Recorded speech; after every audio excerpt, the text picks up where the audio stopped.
Ford dealers are losing patience and are dropping out of its EV sales program, showing lack of trust in the brand. The buzz around EVs, especially Ford's electric vehicles industry, has hit a roadblock, and the shockwaves are going nationwide. And if that doesn't tell you enough, over 4,000 U.S. car dealers have united in a bold move, sending a letter to President Biden, slamming the brakes on an EPA proposal that they claim is derailing their business. Their claim? Put the brakes on what they see as an impractical government EV mandate, arguing that these massive low sales are more about consumer preferences than dealership actions. Are dealers really stopping EVs, or is this a clash of consumer preferences and government mandates? Here's the plot twist. A Sierra Club report reveals a startling reality. 66% of U.S. car dealers don't even have electric vehicles to sell, and 45% are unwilling to sell them. The financial commitment required to invest in charging stations and staff training is leaving dealers hesitant, and close to 400 dealers have dropped out of an epic journey of sustainable expansion. Deal with Ford, but more on that later. It's a saga of rising EV losses, with Ford facing an operating loss of $1.3 billion in Q3, doubling from the previous quarter. A loss of around $36,000 per electric vehicle sold in Q3, far exceeding earlier estimates. The financial roller coaster continues, with a grim year-end forecast projecting a total EV unit loss of $4.5 billion. And just when you thought it couldn't get more intense, the up to $7,500 tax credit that sweetens the deal for EV buyers is changing in 2024, potentially leaving your favorite models in the dust. Can Ford weather the storm, or is this the end of the road for their EV ambitions? Stick around, because we're about to expose the shocking truths about Ford's electric journey. Picture this: Ford, with stars in its eyes, invites its dealers to join the revolutionary EV transformation. Sounds exciting, right? Well,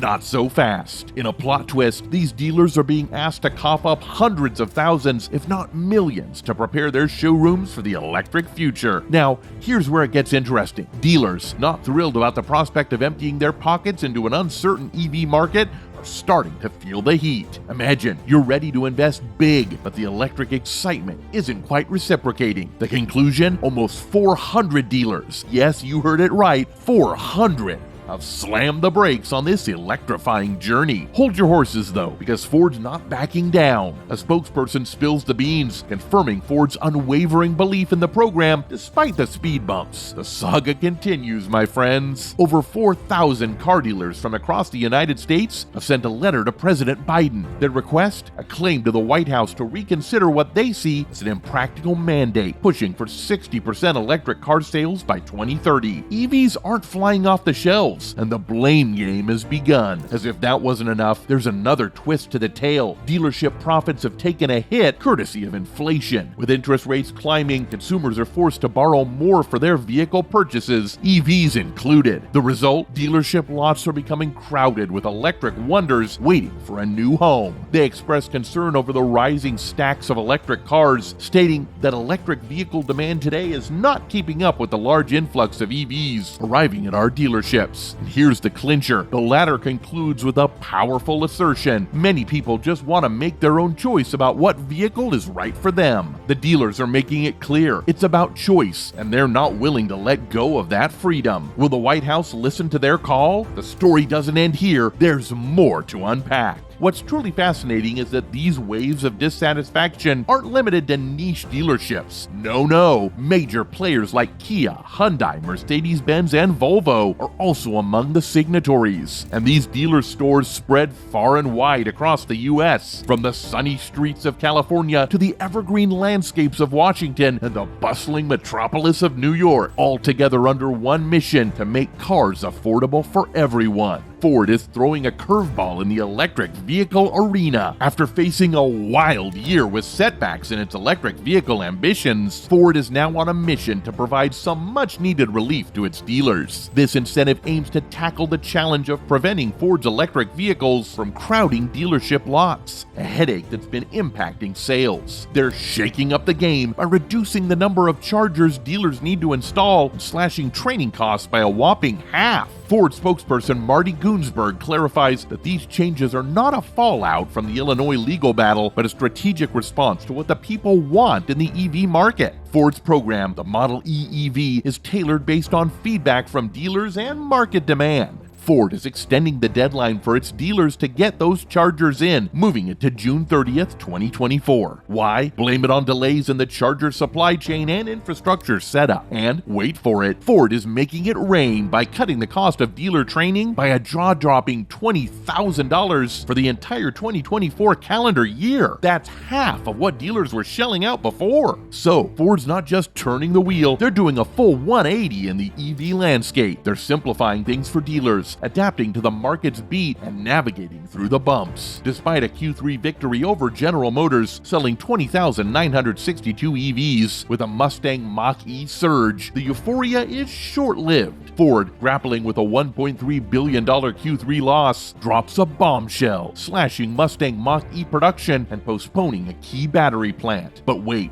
there's more drama. Ford lost a staggering $36,000 in Q3, surpassing the already steep $32,350 loss per EV in Q2. And the plot thickens. Ford anticipates a colossal $4.5 billion full-year loss for its EV unit. They're hitting the brakes on Mustang Mach-E production and tapping the delay button on a Kentucky battery plant with SK on, while the other Kentucky plant and the Blue Oval City complex in Tennessee remain untouched. Adding to the pressure, a tentative agreement with the UAW promises a 25% wage increase for 57,000 workers over 5 years, tacking on an extra $850 to $900 in labor costs per vehicle. Now, keep your attention here and act fast if you're eyeing a new electric vehicle, because the up to $7,500 tax credit, the driving force behind plug-in car purchases, is undergoing a seismic shift in 2024. But why the sudden shakeup? The EV tax credit, born out of the 2022 Inflation Reduction Act, is flexing its muscles with stricter restrictions to rev up domestic manufacturing and decrease dependency on China for EV building blocks. According to Ford spokesperson Marty Gunsberg, the fate of the Mustang Mach-E SUV, currently enjoying a $3,750 credit, hangs in the balance. The uncertainty deepens as reports suggest it's unlikely the Mach-E will keep its credit eligibility next year. Many EVs, including the Mach-E, have been sporting serious discounts from dealers and manufacturers. In theory, you might stumble upon a deal so irresistible that it offsets the lost tax credit. But hold your horses, even with these discounts in play, there's a likelihood that Mach-E prices could see an uptick next year. It's clear that the path to electric cars isn't just about interest, it's also about whether it fits in your budget. This whole situation sparks important conversations about how money matters in the world of electric vehicles. The road to electric cars is exciting, but it's also full of financial twists that can reshape the way we think about the EV future.